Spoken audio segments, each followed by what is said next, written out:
नवीन को शासन काल में अजब नीति नियम कार्यकारी हेउथिला। मुख्यमंत्री नवीन पट्टनायक थिला आसन, पांड्यान करुथिले शासन।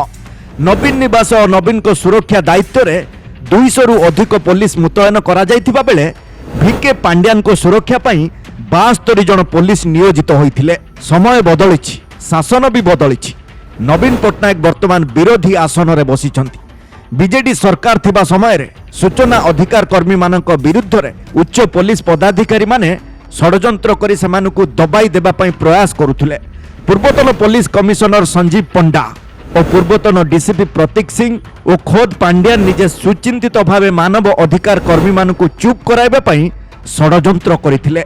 सूचना अधिकार संगठनर आवाहक प्रदीप प्रधान, श्रीकांत पाइक और प्रकाश दास आदि कर्मी को गिरफ करने पर रिजर्व पुलिस आईएएस शहीद नगर थाना रे एफआईआर करथिले। पांड्यान को निर्देश रे पांड्यान को कोटेरी रे थिबा आशीष सिंह और बीएस कुटेंको सहित संजीव पंडा एवं प्रतीक सिंह एक बृहत षडयंत्र रची सूचना अधिकार आंदोलन को तलितलांत करने को प्रचेष्टा करथिले।